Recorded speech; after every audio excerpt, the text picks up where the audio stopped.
Instituto Inspiral apresenta Morada da Imagem, um podcast que ouve imagens e vê palavras.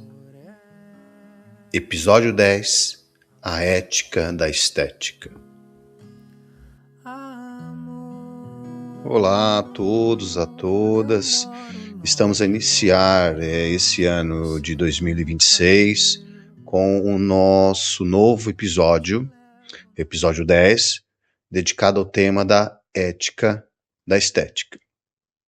Nos episódios anteriores, nós procuramos ampliar o olhar de forma progressiva e orgânica. Para isso, partimos da imagem do corpo e dos seus ritmos fundamentais. Atravessamos também a experiência do tempo e da dessincronia contemporânea e entramos nos espaços que habitamos, como a casa e a cidade. E, por fim, habitamos o território sensível da clínica e dos vínculos. Em cada uma dessas camadas, uma mesma questão foi se tornando cada vez mais nítida. O que é que sustenta de fato um encontro vivo? O que é que faz com que um corpo permaneça, que um vínculo não se dissolva, que uma relação continue a ter alma no mundo marcado pela pressa, pela fragmentação e pela anestesia do sentir? Chegamos agora ao cerne dessa travessia, que é a natureza da ética que habita a estética do encontro.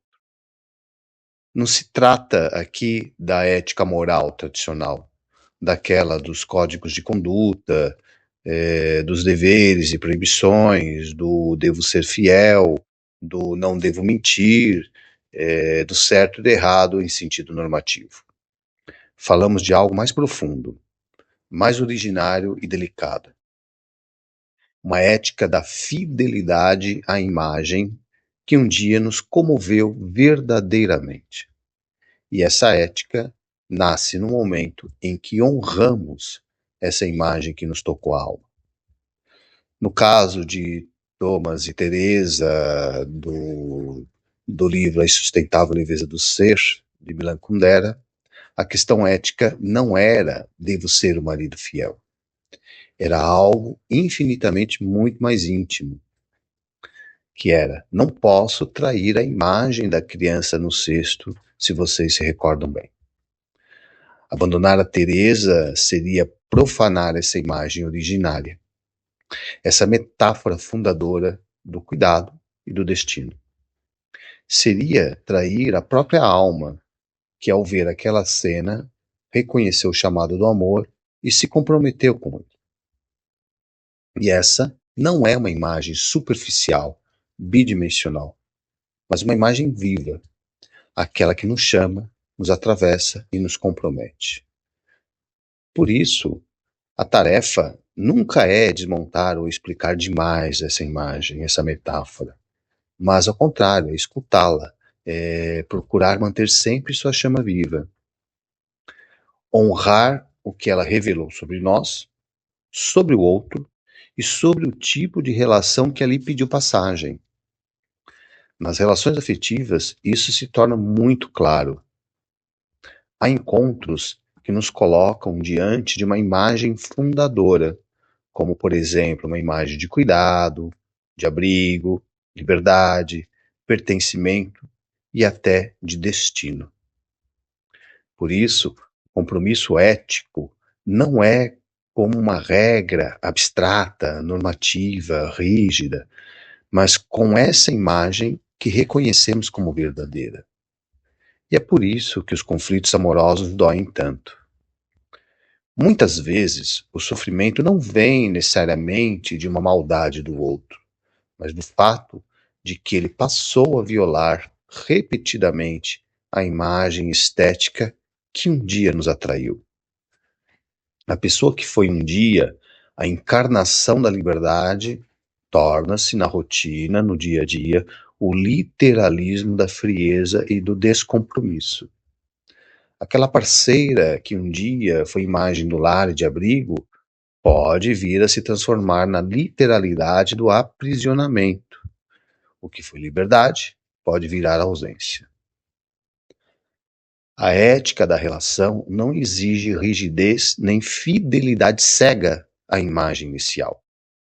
Isso seria sufocar a vida e negar a alteridade do outro, a sua diferença irredutível.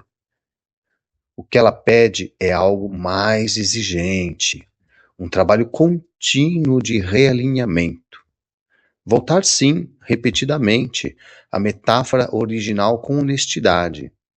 E desse encontro, como a metáfora do grão de areia e seus atritos, que aprofundamos no episódio 2, e nesse encontro, então, podemos refiná-la, torná-la mais complexa, transformá-la numa nova imagem, mais verdadeira, mais ampla, que seja capaz de abrigar quem o outro se tornou e quem nós nos tornamos também.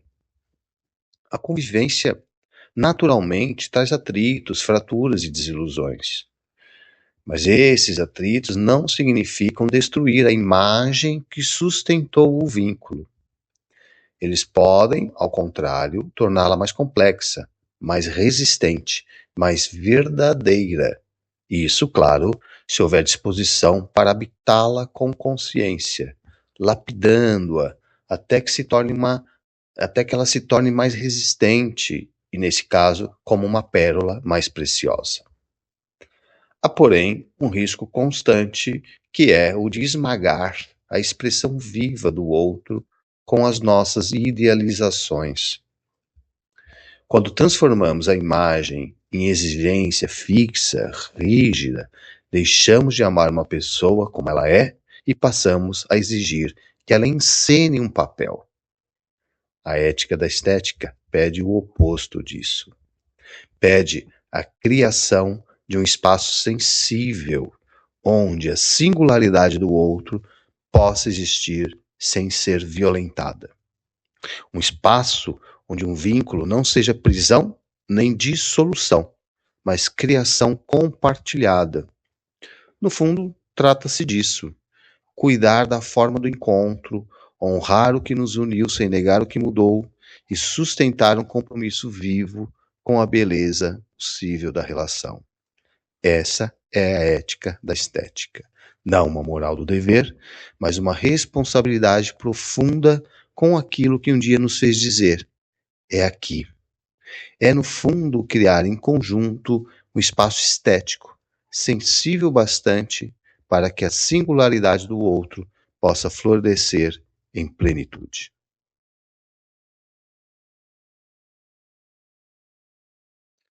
Se, portanto, aceitarmos que vivemos sobre uma ética da estética, então precisamos fazer a seguinte pergunta: qual é a estética do nosso tempo?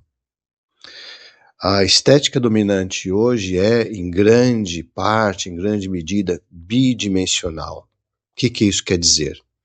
É uma estética da fachada, da maquiagem e da aparência controlada. O culto ao feed perfeito, à imagem lisa, curada, sem rugas e muitas vezes sem sombras. Em outras palavras, é uma estética do falseamento. As tecnologias digitais com seus filtros, assim como também as cirurgias padronizadoras, tornaram-se as ferramentas centrais desse ideal.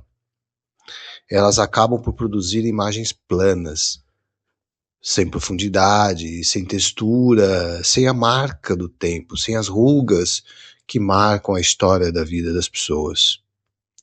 São belezas que acabam por se esgotar na superfície do visível, como se não houvesse mais um além, nem mistério, nem interioridade a ser descoberta, sem narrativas. É a estética do fim da viagem. Tudo já está exposto.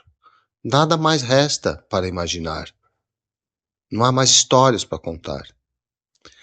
Essa estética da fachada, do falseamento, ela é, por outro lado, radicalmente diferente daquela que realmente sustenta os vínculos humanos, que é uma estética da intercorporeidade.